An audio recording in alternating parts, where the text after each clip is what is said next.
اور اسی طرح سے we have to understand the traps of shaitan. You know, the amazing thing about shaitan is he is very patient. وہ بہت صبر سے چلتا ہے. آہستہ آہستہ آہستہ آہستہ آہستہ آپ کو لیتا جاتا ہے حتیٰ کہ آپ وہ ایکشن ہم لوگ کر دیتے ہیں. شروع میں نہیں کہے گا کہ کسی کے پاس شیطان رکھنے کہا کہ بات سنو نماز نہ پڑھو, بات سنو زنا کرو, کبھی نہیں کہے گا. کیا بولے گا کہ ٹھیک ہے نماز پڑھ لو, اچھی بات ہے, بہت لازمی پڑھنی ہے, نماز نہیں چھوڑ سکتے ہو, لیکن ابھی تو 3 گھنٹے پڑھے نماز کی قضا ہونے میں. ابھی تو تم یہ گیم کھیل لو یا اس دوست سے فون میں بات کر لو, وہ جو تمہارا کام ہے پریزنٹیشن بنانی ہے وہ کر لو, بعد میں پڑھ لینا, ٹائم ہے ابھی. اور آپ کام کرنا شروع کرتے ہیں اور گھنٹے بعد آپ کو یاد آتا ہے کہ نماز رہتی ہے. پھر آتا ہے کہ نماز پڑھو گے تم, چھوڑنے کا تو سوال نہیں پیدا ہوتا, لیکن پہلے یہ کام کر لو, پہلے اس دوست سے کال کر لو, یا پہلے یہ چیز کر لو, تمہارا ہوم ورک رہتا ہے یا تمہارا یہ پروجیکٹ رہتا ہے, اس پہ تھوڑا کام کر لو, اور آرام سے فری ہو کے دل کی تسلی کے ساتھ فوکس ہو کے نماز پڑھنا. تو آپ کو اس نے کیا کہا کہ پرائورٹی تمہاری یہ ہے, جب فری ہو جاؤ گے پھر نماز پڑھ لینا, اور آپ اس میں انوالو ہوئے حتیٰ کہ 2 گھنٹے گزر گئے اور آپ کو اچانک سے یاد آئے کہ اوہ نماز چلی گئی. اور پھر آتا ہے کہ آپ کیا قضا پڑھو گے تم, اور اب عصر کی نماز کا ٹائم ہو گیا ہے, تم نے فجر بھی چھوڑ دی, زہر بھی چھوڑ دی, اب تم عصر کے سامنے اللہ کے سامنے کھڑے ہو گئے, اب کل سے 5 وقت کی نماز پڑھنی ہے. اور پھر آپ کہتے ہیں ہاں میں کل سے 5 وقت کی نماز پڑھوں گا, اور یہ کل کبھی نہیں آتا حتیٰ کہ انسان کورٹ میں چلا جاتا ہے.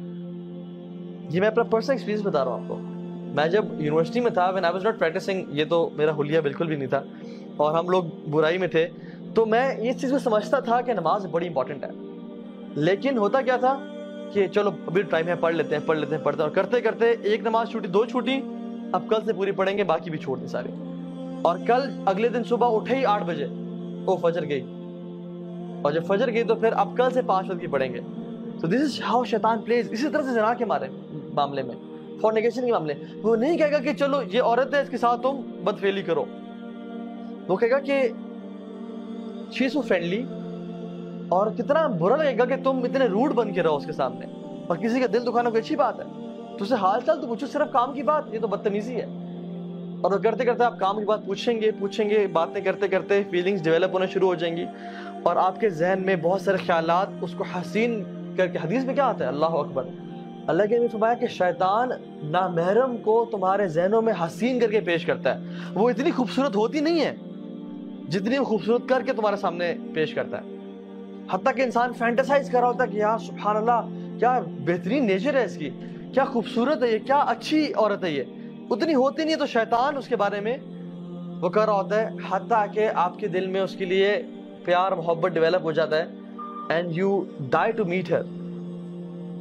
اور جب آپ میٹنگ کرنے جاتے ہیں تو آپ کو نہیں کہتے, تم نے تو یہ چیز ذہن میں نہیں ہوتی کہ تم نے اس کے ساتھ برا گناہ کرنا ہے, بس ہوتا ہے کہ we'll just meet, I'll just see her, I'll maybe propose her or something. لیکن what happens is ہمارے پاس کاؤنسلنگ میں لڑکے آتے ہیں اور کہتے ہیں کہ ہاں بھائی ہمارا ارادہ بھی نہیں تھا, لیکن حالات ایسے بنتے چلے گئے کہ ہم سے یہ گناہ ہو گیا, اور اب کیا کریں, کیا اللہ معاف کرے گا؟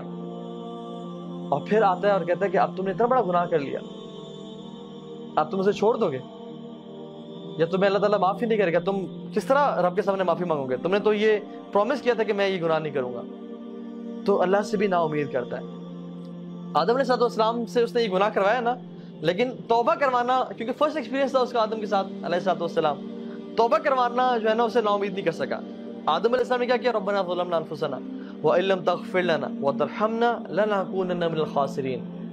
تو اس نے ارادہ کیا کہ آج کے بعد میں ان کو گناہ بھی کرواؤں گا اور کہوں گا کہ تم اس منہ سے توبہ کرو گے, 100 چوہے کھا کے بلی حج کو چلی.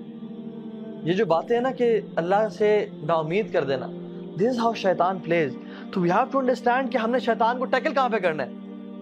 The first thought comes to our mind, اس کو وہیں پہ روکنا. دین کی بات پھیلانا صدقہ جاریہ ہے. ثواب کی نیت سے ویڈیو کو شیئر ضرور کیجیے. جزاک اللہ.